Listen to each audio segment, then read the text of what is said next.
พุทธังภควตังอภิวาเทมิกราบพุทโธเมนาโถพระพุทธเจ้าเป็นที่พึ่งของเราสวากขาโตภควตาธัมโมธัมมังนัมมัสสามิกราบธัมโมเมนาโถพระธรรมเป็นที่พึ่งของเราสุปฏิปันโนภควโตสาวกสังโฆสังฆังนามามิกราบสังโฆเมนาโถพระสงฆ์เป็นที่พึ่งของเราเจริญสุขสวัสดีแด่ท่านสาธุชนคนดีทั้งหลายทั้งหญิงและชาย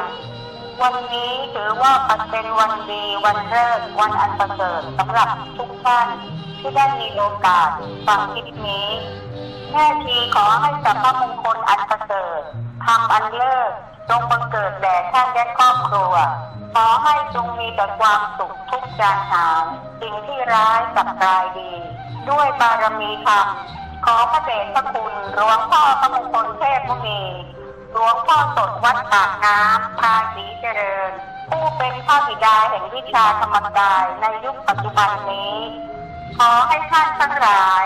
จงเจริญรุ่งเรืองในธรรมร่ำรวยเงินทองมีกินมีใช้ไม่อดไม่อยากทุกภพทุกชาติเจริญด้วยทรัพย์ภายในและทรัพย์ภายนอกไม่เจ็บไม่จนพ้นทุกข์พ้นภัยร่างกายแข็งแรงมีความสุขตลอดทั้งครอบครัวตราบเข้านิพพานขอให้ทำคุ้มครองนิพพานังปรมังสุขขัง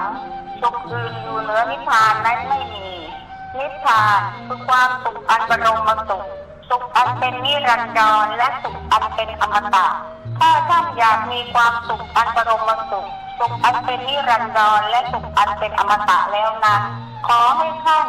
จงดำเนินตามรอยบาทขององค์บรมศาสดาสัมมาสัมพุทธเจ้าผู้ประเสริฐของเราโดยการทำบุญให้ทานรักษาศีลและเจริญภาวนาเดินตามทางมรรคมีองค์8คือเป็นสัมมาทิฏฐิเห็นดีเห็นด้วยเห็นจริงเห็นตามพระพุทธองค์ท่านสอนสิ่งใดก็ให้เราลงมือปฏิบัติตามโดยไม่ลังเลสงสัยใดๆการที่เราได้เกิดมาเป็นมนุษย์พบพระพุทธศาสนานั้นถือว่าเป็นเรื่องที่แสนยากอย่างยิ่งฉะนั้นเราจงใช้สิทธิ์ของเราให้เต็มที่ในการศึกษาธรรมและปฏิบัติธรรมอย่าปล่อยวันเวลาให้ล่วงเลยไปโดยเปล่าประโยชน์ชีวิตของคนเรานั้นสั้นนักวันเวลาล่วงไปบัดนี้เราทำอะไรอยู่เพราะขณะนี้พวกเราทุกคนวิ่งหาความตายทุกลมหายใจเข้าออกชีวิตของคนเรานั้นเปรียบได้ดังต้นเทียนถึงเราจะสลับสลาวประดับประดาให้สวยสดงดงามขนาดไหนเมื่อเราจุดไฟเทียนต้นนั้นก็ค่อยๆมอดหมดไปในที่สุดก็ไม่เหลืออะไรเปรียบได้ดังชีวิตของเรามีการเกิดแก่เจ็บและตายคือเกิดขึ้นตั้งอยู่และดับไปในที่สุดเพราะที่สุดรอบของชีวิตนั้นคือความตายเป็นของเที่ยงแท้แน่นอนเกิดเท่าไหร่ตายเท่านั้นเป็นเรื่องธรรมดาเช่นนั้นเอง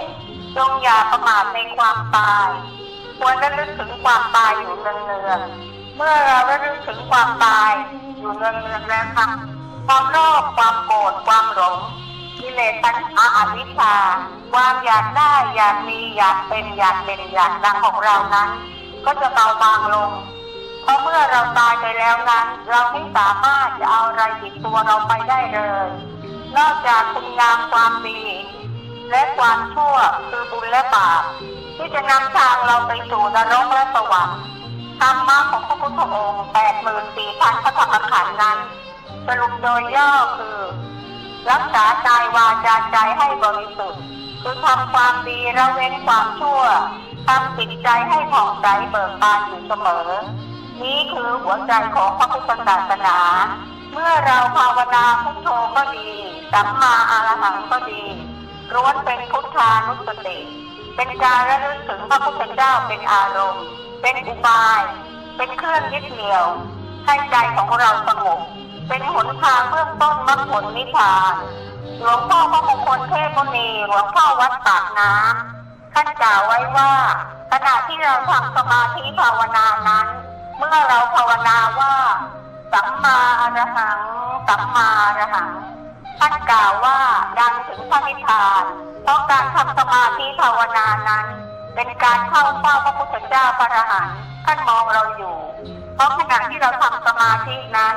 กายวาจาใจของเรานั้นสะอาดบริสุทธิ์สิ้นเชิงคิดอย่างไรได้อย่างนั้นการทำสมาธินั้นเป็นบุญใหญ่กุศลใหญ่เป็นบุญที่กันแล้วเป็นบุญที่ละเอียดเป็นบุญที่บริสุทธิ์ถ้าเราทำถูกวิธีสามารถฆ่ากรรมได้สามารถตัดภพตัดชาติให้เราเวียนว่ายตายเกิดน้อยลงบุญแห่งการทำสมาธินั้นสามารถปิดประตูอบายคือประตูนรกเปรตอสุรกายและสัตว์เดรัจฉานบุญอะไรก็ไม่ยิ่งใหญ่เท่ากับบุญแห่งการทำสมาธิภาวนาฉะนั้นท่านทั้งหลายจงเร่งคิดเร่งทำวันละนิดดีกว่าคิดว่าจะทำแล้วไม่ได้ทำเพราะการเวียนว่ายตายเกิดของคนเรานั้นนับพบนับชาติไม่ถ้วนพระพุทธองค์ท่านทรงตรัสว่าการเวียนว่ายตายเกิดของเรานั้นตายเกิดไม่รู้กี่ภพกี่ชาติกระดูกกองเข้าภูเขาการเกิดแต่ละครั้งหลั่งน้ำตามากมายมากกว่าน้ำในท้องมหาสมุทรทั้งสี่เดี๋ยวก็ได้เกิดเป็นมนุษย์เดี๋ยวก็เกิดเป็นเทพบุตรเทพธิดานางฟ้านางสวรรค์เดี๋ยวก็เกิดเป็นสัตว์เดรัจฉานเดี๋ยวก็เกิดเป็นสัตว์นรกวนเวียนว่ายตายเกิดอยู่เช่นนี้ไม่จบไม่สิ้นฉะนั้นเมื่อท่านได้รู้ดังนี้แล้วก็ขอให้ท่านตั้งใจประพฤติปฏิบัติธรรมให้เต็มกำลังความสามารถอย่าปล่อยวันเวลาให้ล่วงเลยไปโดยเปล่าประโยชน์เลยยังไม่สายเกินไปเรายังมีเวลาเพราะเรายังมีชีวิตอยู่ทุกสิ่งทุกอย่างแก้ไขได้ถ้าเราตั้งใจทำอย่ามัวเมาต่ออารมณ์สังคมโลกแสงทุกโศกปนเศร้าวิวหายใช้ปัญญาเข้าที่ธรรมกายปล่อยวางใจว่างเบาเราสบายทุกข์ก็คลายใจก็เบาเข้าถึงธรรมขอให้ท่านจงตั้งใจทำสมาธิภาวนาพร้อมกันจะนั่งจะนอนจะยืนจะเดินอย่างไรก็ได้หรือจะนั่งบนเก้าอี้ห้อยขาก็ได้ถ้าไม่สะดวกถ้าสังขารไม่ดีเพราะการทำสมาธินั้นทำได้4อริยบทคือนั่งนอนยืนเดินเราจะภาวนานอนภาวนาจนหลับไปก็ได้ถ้าเป็นเวลากลางคืนการทำสมาธินั้นจะลืมตาก็ได้หลับตาก็ได้แล้วแต่สะดวกแล้วแต่จริตของแต่ละคนฉะนั้นขอให้ท่านจงตั้งจิตน้อมใจฟังคำภาวนาเรื่อยไปว่าสัมมาอรหังสัมมาอรหังสัมมาอรหัง100 ครั้งพันครั้งก็ให้ภาวนาไปแล้วให้ท่านกำหนดจิตไปที่ศูนย์กลางกายนึกถึงองค์พระธรรมกายแก้วใสองค์พระนั้นใสเป็นแก้วองค์พระนั้นหน้าตาเป็นเราเกศดอกบัวตูมใสตั้งอยู่ที่ศูนย์กลางกายของเราเป็นพระปฏิมากรแก้วใสนั่งขัดสมาธิเกศดอกบัวตูมเป็นการตรัสรู้ธรรมของพระอริยเจ้าหรือเป็นการตรัสรู้ธรรมของเรานั่นเองให้กำหนดจิตไปที่ศูนย์กลางกายเหนือสะดือ2 นิ้วภายในท้องของเราจะเห็นหรือไม่เห็นไม่เป็นไรทำความรู้สึกว่ามีว่าเป็นว่าใช่แล้วก็เพียรภาวนาเรื่อยไปฉะนั้นเราไม่ต้องรังเลสงสัยใดๆว่าเราจะเห็นหรือไม่เห็นเพราะพระธรรมกายนั้นเป็นกายตรัสรู้ธรรมของเรานั่นเองเป็นปัญญาที่เกิดจากพวงบารมีธรรมและคุณงามความดีที่เราได้สั่งสมและทำทวีมาตั้งแต่ในอดีตจนถึงปัจจุบัน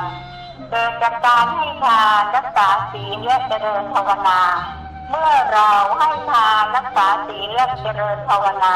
จึงเป็นเหตุเป็นปัจจัยให้เกิดดวงธรรมดวงศีลดวงสมาธิดวงปัญญาดวงวิมุตติและดวงวิมุตติญาณทัศนะฉะนั้นพวกเรานั้นมีพุทธะอยู่ที่ศูนย์กลางกายคืออยู่ที่ใจของเราทุกคนและทุกคน